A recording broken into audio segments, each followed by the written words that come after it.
Suddenly my father passed away. Oh. And he was 46. It was a sudden death, and then next 3 years I slipped into depression. Oh God. He told me that if you meditate for 40 days every day, you can heal yourself without any medicines. Not only I healed myself physically, but actually in a period of 1 month I was emotionally fully transformed. I mean, this was meant to be your path. When I look back, I say thank you for my depression, thank you for the TB. Just few breaths, I'm already in a trance. You've tried ayahuasca. I've tried ayahuasca. And you do breath work. How similar are the experiences? Very similar. When you meditate, when you change your vibration, then you are actually swimming with the current rather than swimming against the current. Yeah. So the whole universal energy, the whole cosmos is now working for you.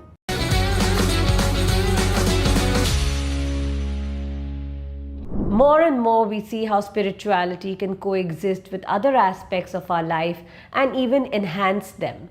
A person can thrive in the corporate world and have a vibrant family life and social life and still be deeply spiritual, as is demonstrated by our guest on this episode of Buzz by the Bay. He is a successful entrepreneur who overcame his own mental and physical struggles with meditation and breath work. And now, as a spiritual teacher and transformation coach, he helps others heal themselves. Very pleased to have in the studio the founder of Shreans Daga Foundation, Mr. Shreans Daga himself. Thank you. Welcome to so Buzz much. by the Bay. Thank you, and my pleasure and privilege. Thank you. Wonderful to meet you in person. I have tried a couple of your guided meditations and downloaded your app. Very nice to actually make acquaintance with you. So you are an entrepreneur, a spiritual enthusiast. You've sort of balanced your life, right? You haven't withdrawn from regular life to take up spirituality. Yeah. They coexist in your life. Yeah. But how, let's start with your personal journey. What led you on this path? So the year was 1993, when I was 19, second year college, Sydenham, and suddenly my father passed away. Oh. And he was 46. It was a sudden death, and then next 3 years I slipped into depression. Oh God. I was going through a lot of grief and anxiety and course. insecurities about what will happen Yeah. to me and my family. And then after 3 years I was detected with chest tuberculosis. Oh gosh. And that was like a wake-up call that I have to do something in my life differently, otherwise I may also die soon. So, and then I coincidentally got introduced to a spiritual teacher, Brahmashi Patriji. Okay. And then he told me, if you really want to heal the root cause, then you have to do meditation. Mm-hmm. And that time I was open to try anything. Yeah. And so I started meditation with him. And my first meditation, I felt really very relaxed, very calm. That feeling I'd forgotten in last 3 years. And then he told me that if you meditate for 40 days every day, you can heal yourself without any medicines. Wow. And because my first experience was so profound, I took that challenge. Okay, chalo, I'll do my best. Okay. And anyways, I was not doing much because I was completely withdrawn from my social life. So I had all the time. After 30 days, I was due for my chest X-ray. And when I got my X-ray done and showed to the doctor, he said the TB is absolutely, there's no signs of TB. Amazing. Yeah. So your lungs were totally clear then. Completely clear. And he says this is the first case in his history, that in his professional history, that he's not seeing even a small patches. And so that was for me a biggest revelation that, oh, I healed myself. And then I realized not only I was feeling good, not only I healed myself physically, but actually in a period of 1 month, I was emotionally fully transformed. I was very joyful, much at calm, no more feeling anxiety. Somehow I get confident that everything will work out. Okay, that's an amazing story actually, because not many people take to meditation that easily. It's something that actually comes late, like if you're a yogi or if you're into yoga. Meditation is something that comes later in your practice. Yeah. So you went off allopathic medicine. Is that No, I just took for one day, and next day I met Patriji. So I never took. Then I stopped same day. really? Yeah. So obviously, what he was trying to tell you is that the TB was caused because of some deep emotional trauma. Is that essentially what it Absolutely. was? I remember him telling me that your TB is like your fire alarm, but your real fire is your grief that you're going through. Okay. So unless you heal the root cause, you are just trying to shut the fire alarm Right. by taking medicine. Then it will come up in some another disease. Right. So eventually you have to deal with the root cause. Yoga also basically says that most of our ailments are psychosomatic. Absolutely. Right? Would you agree with that? Totally. I mean, I say 80 to 90% of the diseases are psychosomatic. Yeah. Right? Like first it goes into the psyche, Yes. then the energy body, Yeah. and then comes to the soma, physical body. Yes. Right? Yeah. So that's what even yoga has this concept of adi and vyadhi, which is adi is like deep mental disturbances, Yes. which then manifest in the body as physical diseases. Yes. And they are real physical ailments. It's just that the root cause is in the mental disturbances. Yes. So vyadhi is your psychosomatic ailments. Right. But yours is quite an exceptional story. What kind of meditation exactly did he? So he taught Anapansati, which is taught by Gautam Buddha, Okay. just to be with your in-breath and out-breath. Okay. So the whole idea in this meditation is when you are with your in-breath and out-breath, your mind becomes empty. Yeah. And once your mind becomes empty, you lose your identity, your ego, your personality self, the roles that you play. You forget everything because no mind. Yeah. But once your mind becomes empty, you drop all resistance. See, most of our resistance comes because of identification with things. Yeah. What will happen to me for my future? Whether my business will work or not. So, all because of your thoughts, right? But once you have no thoughts, the resistance drops. And once you drop the resistance, you connect to your inner being. You connect to your source energy. Yeah. And then you're naturally happy, you're naturally joyful. Yeah. You discover that, Yes. right? And that is what brings the change then. So you reach that stage of shunya Right. in the mind. So it's a Absolutely. Buddhist. It's purely a Buddhist. You Technique. follow the Buddhist technique. Absolutely. It's very difficult to get to that stage, and the fact that you could get to it fairly easily is quite surprising. Means obviously you had this within you. I mean, this was meant to be your path. It almost seems like that. I feel so. I feel today when I look back, I say thank you for my depression. Thank you for the TB that I got initiated into this at the early stage in my life. Going through your profile, you have a vast knowledge of spirituality, quantum physics, epigenetics, neuroscience, quantum breathwork, transgenerational healing, past life regression. You have vast knowledge on all these subjects. You said that there are hundreds of global spiritual masters who you attribute this knowledge to. Yeah. Could you name a few of your main influences? So, starting with Brahmashri Patriji, then Dr. Newton, who is India's one of the top past life regression therapist teacher, and Greg Braden, Bruce Lipton, Dr. Joe Dispenza, then Abraham Hicks, Esther Hicks, then Eckhart Tolle, so few of them, yeah. Have you met many of All of these? them. Whoever I'm naming, I've met all of them. You've met them. All of them attended their workshops, organized few of their workshops. So I met Dr. Joe Dispenza in 2002 when he was a teacher in Ramtha School of Enlightenment Okay. in Yelm, Seattle, Washington. Okay. And he was a teacher. He was not at all known that time. Yeah. So I've been associated with him since then, actually. And you still are? with Yeah, all yeah, these very people? much. Yeah, yeah. And now, of course, you are a transformation coach and a spiritual coach yourself, a spiritual teacher yourself. Yeah. Does this take up all your time? You're still involved in your business? So say in my working time, 50-50. So it's not at odds with each other. We can be we can have like a normal life, samanya jeevan bhi जी सकते हैं, and we can have a regular sort of corporate life, social life, and still be sort of spiritual, और फिर भी आध्यात्मिक जीवन भी जी सकते हैं. You don't think it's at odds with each other? No, not at all. Because I feel spirituality, the true test of spirituality is when you are living day-to-day life, when you face daily challenges, when you face, so say, even business ups and downs or relationship issues, and then you see how you navigate it, how you respond to that situation, how you think see things from a now deeper eye and a deeper perspective. Yeah. Take us through your process as a transformation coach. I mean, people come to you with issues like depression and anxiety, or how does it work? Or they want to achieve a certain goal, or do they come to you with physical ailments? I mean, how do you help them? So, I don't do one-on-one coaching or one-on-one teaching as such. So, I do mainly big format workshops, in person or online workshops.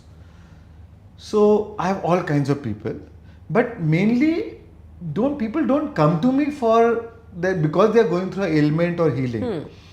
Most of the people who come or join my workshops are those who have a deep spiritual quest, those who have a scientific approach to spirituality. So that's why I approach everything from a very scientific point of view. That's why quantum physics and neuroscience and brain waves and chakras and all that. So a very scientific approach to spirituality. Yeah. And here I am not a healer. So I don't heal anybody. But I teach them through right knowledge, right understanding, and right practices like meditation, how they can heal themselves. Yeah, I understand you're not a spiritual guru who blesses people and, heals them with a magical touch. I know that your approach is scientific, as you've said, but I just wanted to merely understand, So you said that you empower people to heal themselves. Right. Essentially through breath work and meditation. Yeah. And I feel healing is a side effect because they are ready to transform themselves emotionally, ready to transform their thought process. Yeah. Right? And then healing is it's a side effect of that physical and mental and emotional transformation. Right. So your aim also is to, combine science and spirituality, right? To combine, in the medical world, it's also to combine alternate remedies with science and allopathy.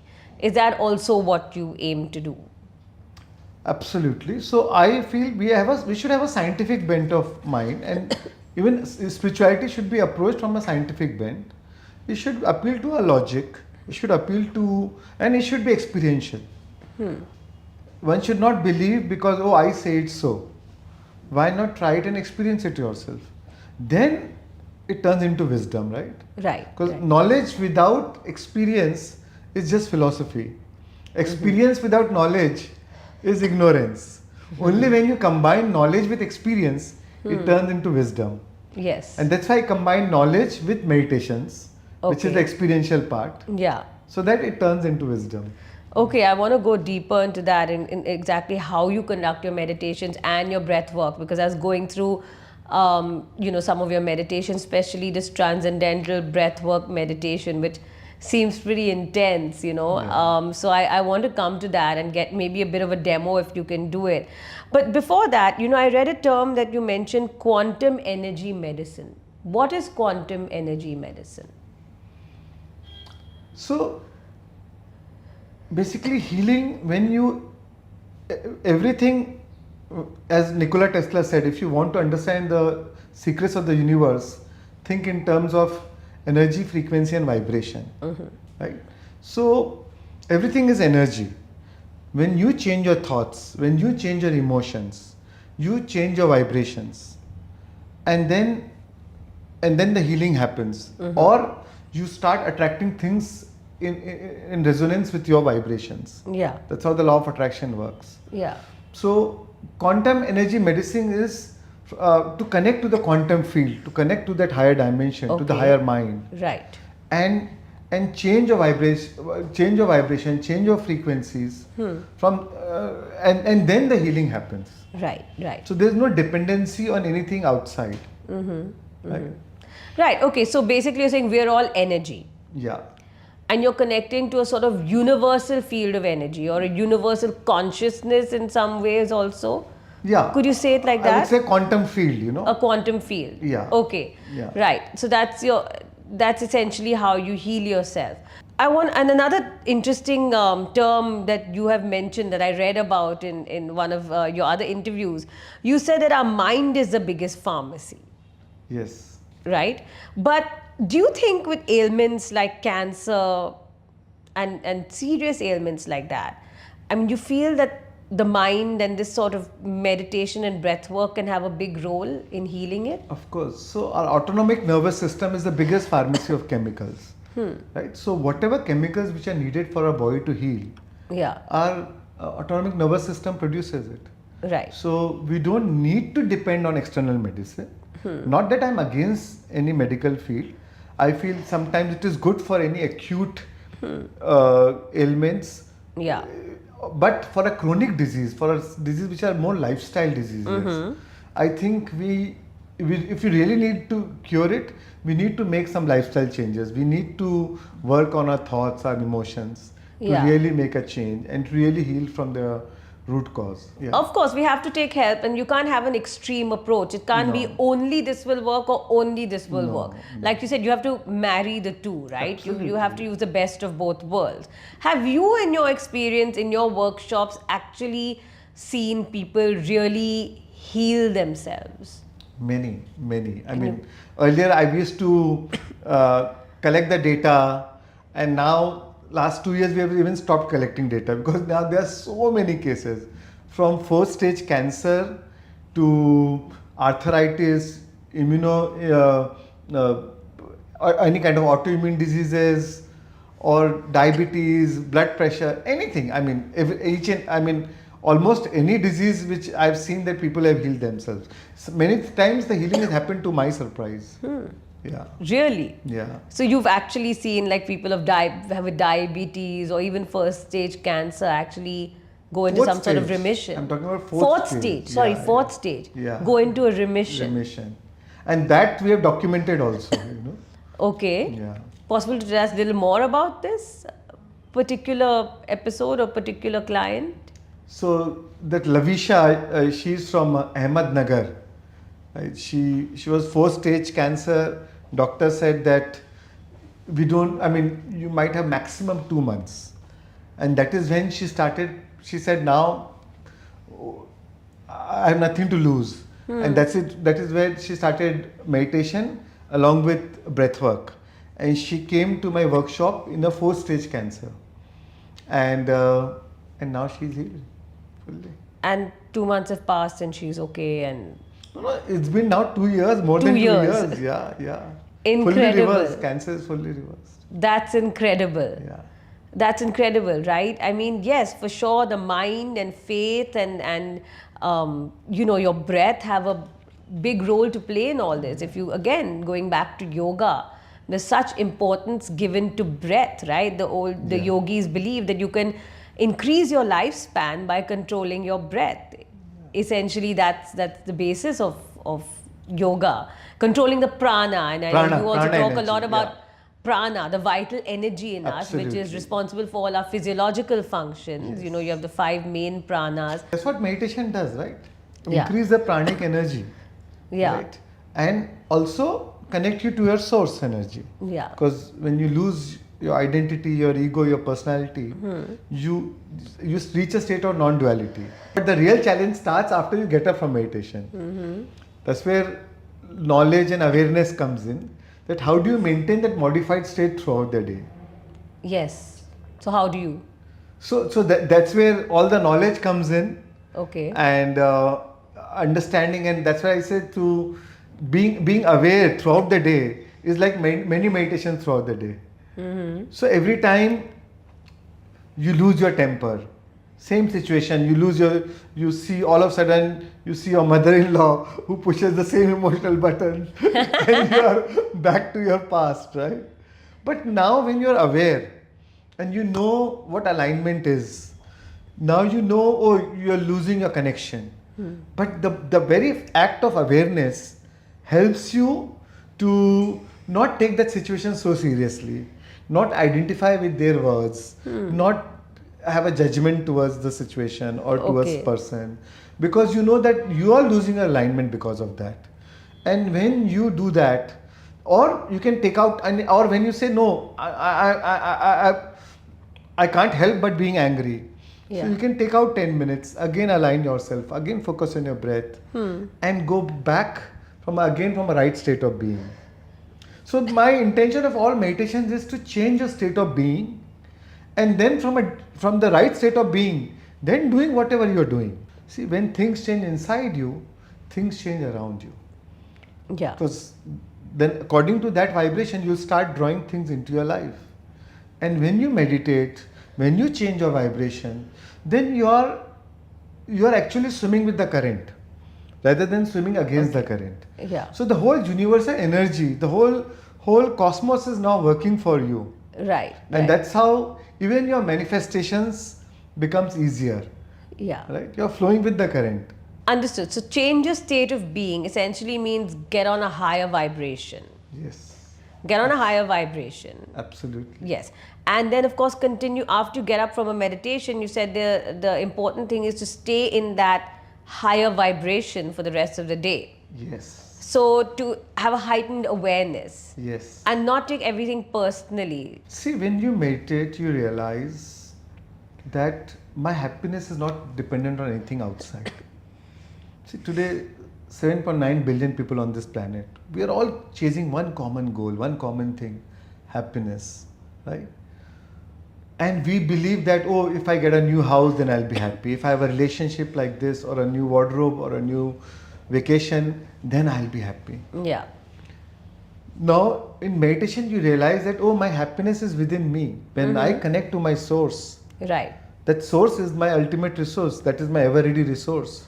If outside thing gives me happiness or is adding joy to my life, then it is like icing on the cake. But I am not dependent on that. Right. Since I am not dependent on it, I lose my attachment. You've explained this really well, and the Bhagavad Gita also says that your happiness is something that comes from within. It's not really dependent on factors in the external world. So yes, this is also essentially what you're trying to impart through your meditation. But I want to come to another important fact is that even a lot of teachers or experts will tell you that meditation is not necessarily for everyone, at least in the beginning. If you're very depressed or deeply disturbed, there is a chance that meditation could take you deeper into that feeling. See, I disagree with this in my experience. Okay. Though I will not say there could be some exception. Yeah. But in my experience, I have not come across a single case like that. Having said that, when you are going through depression or sometimes you're going through a lot of anxiety and non-stop thoughts, meditation, even to sit for meditation becomes challenging. Yeah. But that time, then breathwork really helps. That helps them to eventually slip into a meditative state. Okay. Right? Okay. So that's why I combine breathwork and meditation, as a common tool for transformation. Understood. So combining it, that's how you sort of get through that restlessness that you initially may have when you try to sit in plain just dhyan or meditation, as they say. Right. So you do your breath work and then you get into a state of dhyan or into a meditative state. Yeah. So coming to your transcendental breath work, as you've described it, it says it uses the wondrous power of your breath combined with powerful curated shamanic music. So if you could tell, how is it different from a regular pranayam, your breath work? What is special about your transcendental breath work? In a way, it's a type of pranayam. You can give any fancy name. I have given the fancy name Transcendental breath work. I like it. But actually, it's a type of pranayam. The difference is that here you take a deep breath in till your belly, and as soon as you inhale, you exhale. The focus is on inhalation, not on exhalation. Okay. So it's also called belly breathing or diaphragm breathing. And there's no counts here. Because when you start counting, your logic mind comes in. And logic does not produce magic.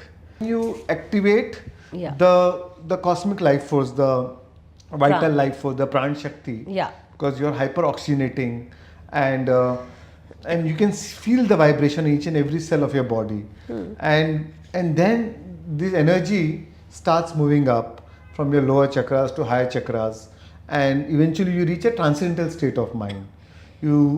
There are many chemical changes which happen in your body. You release a chemical called oxytocin, which is a love chemical. Okay. You release immunoglobulin A, which is our body's primary defense against any bacteria or viruses. You generate a lot of amount of nitric oxide, which again boosts your immunity. Then you release serotonin, a lot of happy chemicals, or melatonin, upgraded version of melatonin. Okay. It puts your body into growth and repair. Right. Reverse your telomeres. That means your age is reversing. Okay. Right? So, and all these are physically, these are all measured. Right? Really? Before breathwork and after breathwork. Okay. Sometimes you connect to your loved ones. Sometimes you connect to your spirit guides. Sometimes you have outer body experience or spontaneous past life remissions. It could be anything. That's why I call it transcendental, because it takes you to a transcendental state. Okay. So it has nothing to do with transcendental meditation of Maharishi Mahesh. No, not at all. Sounds a bit like an Osho-like experience. Yeah, it is similar. It is similar. Yeah, Okay. yeah. It's those dynamic meditations and the Kundalini meditations. Right. It's similar to those experiences. Yeah. Very interesting. I want a demo from you if that's possible. Sure. Do you have to sit cross-legged or you can sit? No, you can sit the way you want. Can you lie down and do it or no? You can lie down and do it, but given a choice, I prefer people doing sitting. Okay. During the breathwork session. So my total duration of breathwork is, what I've curated is 1 hour 17 minutes. Wow. But only 25 minutes is those intense breathing. Okay. Right? Rest is lying down. The rest of the period you can lie down. Yeah. But given a choice, it's better to do in a sitting posture. So I also call it conscious connected breathing. The moment you add your awareness, you add your consciousness to your breath, you become conscious of your breath. The same breath becomes a vital life force. The technique is simple. So you have to close your eyes and inhale deeply. As soon as you inhale, you exhale. There's no gaps between the breaths. As soon as you exhale, you take the next breath in. So let me demonstrate to you.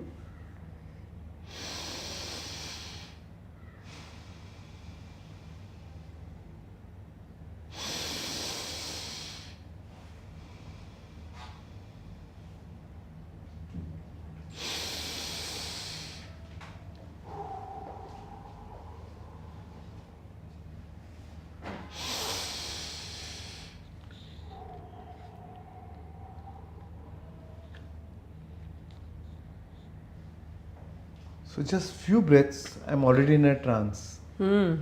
Yeah. So you have to take a full breath in till your belly. Yeah. Right? And then you just exhale. Inhalation is always from your nostrils. Exhalation can be from your mouth or nose, whatever works for you. Okay. So that's all. Simple technique. And it's just that you don't give any gaps. It's a continuous process. And you take it till your belly, and your belly should move outwards, right? Your stomach should move outwards when you inhale. It moves out. When you exhale, it goes in. The stomach goes back. Yeah. So do you think a breathing like this is almost like a workout, right? Because you get very tired. Oh, really? So I tell people that don't think that this is a meditation. Think that I am a gym instructor and you're gone to a gym. Yeah. This 25 minutes is like that. Yeah. Then you're going to a meditative state where there are no guidance. Then the music guides you and you slip into that deep trance state. Well, I did try a bit on your channel, and it is like a workout. Do you think it can bring about a lot of fat loss also? Of course. And now there's a lot of research which has come up that this belly breathing, deep breathing leads to fat loss. It is one of the most natural way of losing fat. Amazing. Amazing. Okay, great. I'm definitely going to try more of it. You've said that this kind of breathing takes you into a trance-like state. Okay. These days, you said it also suppresses these stress-related genes, and it releases serotonin and all that, which helps with depression and anxiety. These days, a lot of people are turning to substances, hallucinogens to deal with PTSD, post-traumatic stress disorder, to deal with depression, anxiety, to deal with other ailments like magic mushrooms. People are microdosing on magic mushrooms. Yeah. People are taking, of course, for some sort of experience, out-of-worldly experience, they're taking ayahuasca. I don't know. I've never tried any of this. I don't know. What do you make of this? Would you ever recommend such therapy to people? I'm not against this. I've tried ayahuasca, and I think it's wonderful to experience it. Oh. I feel basically you experience that your own divinity, that whole oneness. Okay. That Aham Brahmasmi. I Aham mean, that was my Brahmasmi. experience, and so you come back as a new person. In a sense, you realize, oh, what you really are. Okay. But I would not like it to do it like I want to escape from the reality, so let's just do ayahuasca. Okay. And I've seen a lot of people doing it like that. Yeah. And And they have really been, and then if you do it very frequently, I've seen them really cut off from the reality. yeah. Transcendental breathwork is a great alternative to all those things. Mm-hmm. Because because what happens in ayahuasca or magic mushroom releases DMT, the spirit molecule, your pineal gland releases DMT. And the same thing happens in breathwork. You've tried ayahuasca I've tried ayahuasca. and you do breath work. How similar are the experiences? Very similar. Really? Very similar. To ayahuasca. Very Did you similar try it to in ayahuasca. Brazil? No, Ayahuasca. no, I've tried in India itself. Oh, they have? Yeah, okay. yeah, yeah. Oh. So what was, can you tell us a little more about that experience? So my first experience of ayahuasca was I absolutely lost awareness of my body. I was pure consciousness. I became fish. I became a deer. I became water. And then I can see as if the galaxies are being, as if I back to the maybe billions of years back, and where I see the planets are being produced through sound. Yeah. So you go into different realms, and then you keep in like I was in the journey for 4 hours, but it felt like I saw probably 40 years I was in that journey. It went like that, Wow.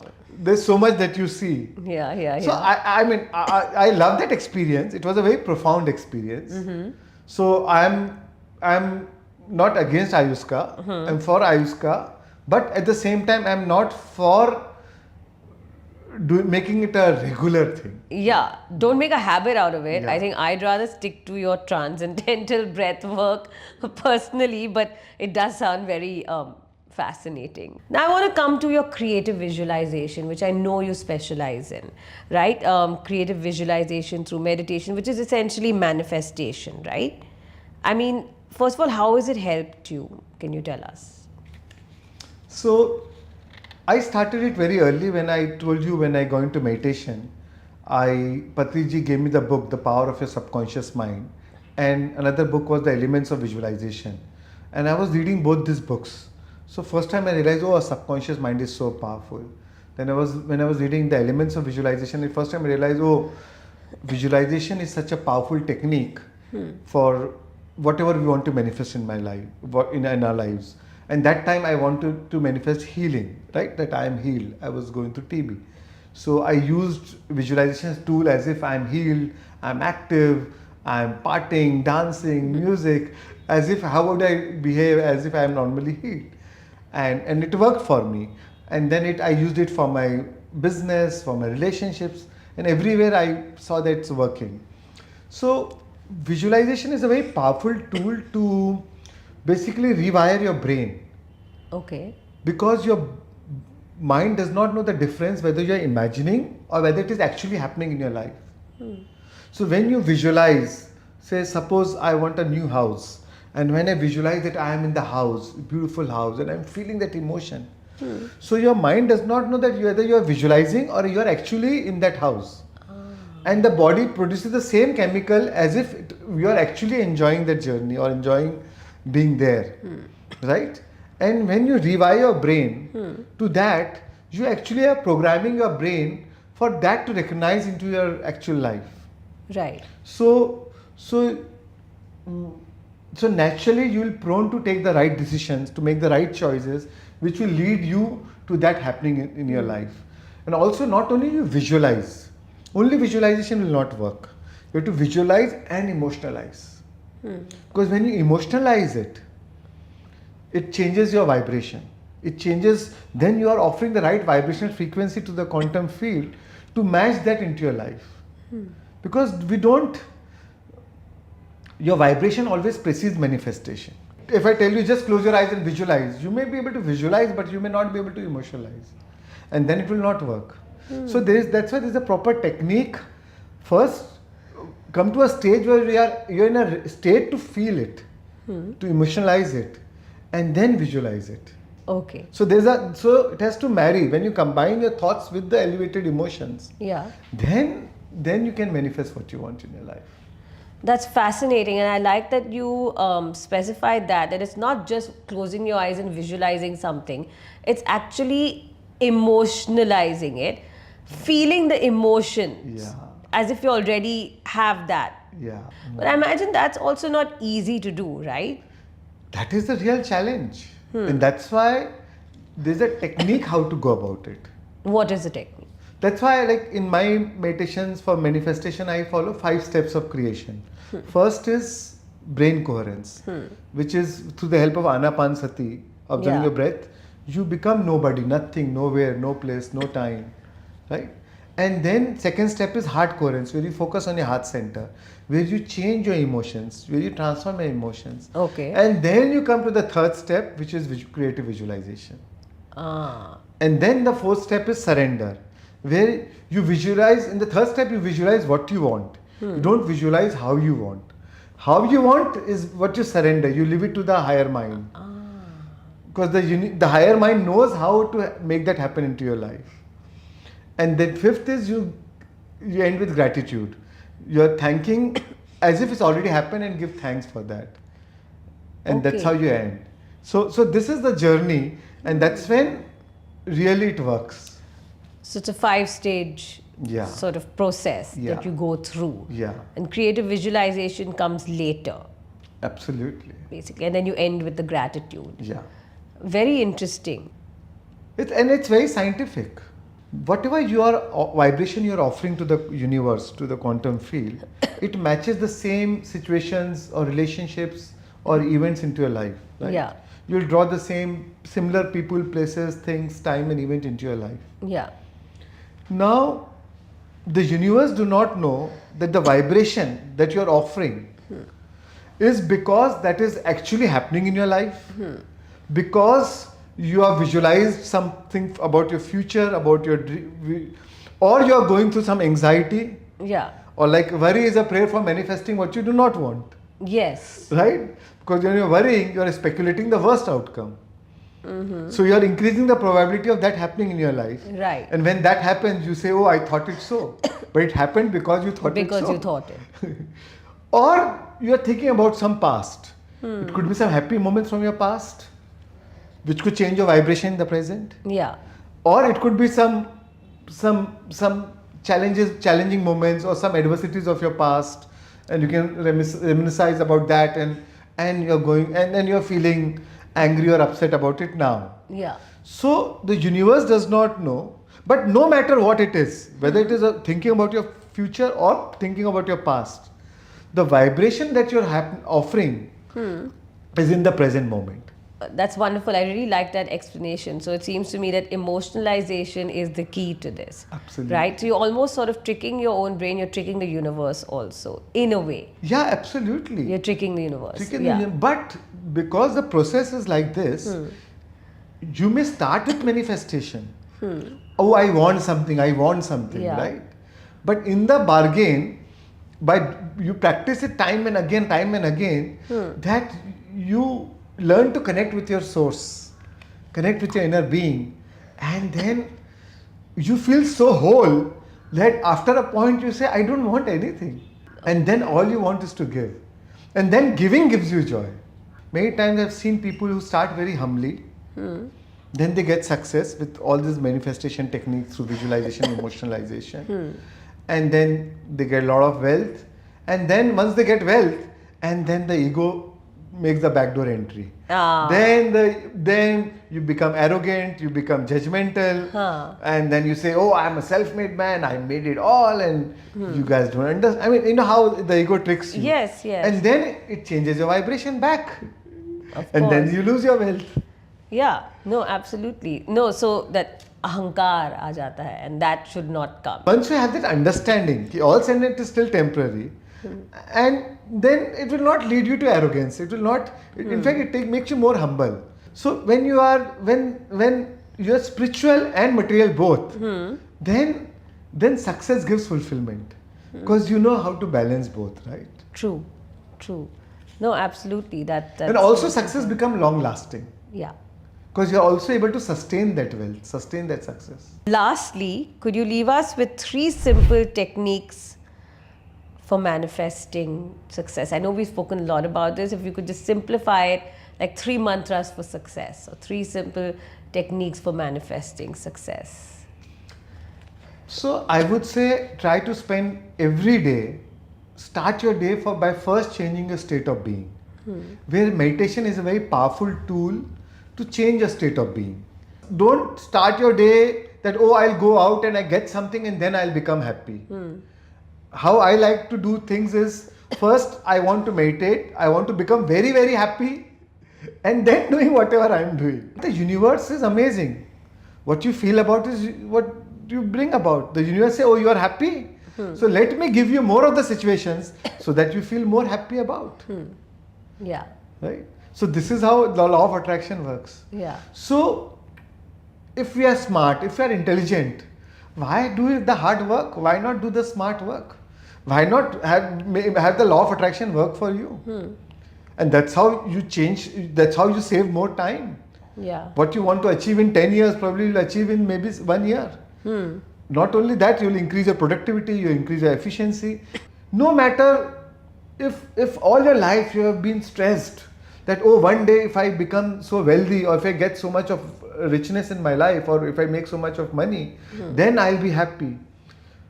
Eventually, even if you get that much wealth, you will not stay happy because in the bargain you become addicted to stress. So change your state of being, your inner alignment, and the universe's job is to give you then what you deserve and what you essentially visualize. Absolutely. If you deserve it, the universe will serve it. And how you deserve it? By changing your state of being. Okay. Thank you so much. I've had a very interesting conversation with you, Shreans. Thank Really you. wonderful. Thank you so much. And I really enjoyed this conversation. Yeah, Thank you for inviting me and giving me this opportunity. Yeah, and I Thank can't wait to try your meditations and your breath work. Thank you. Thanks.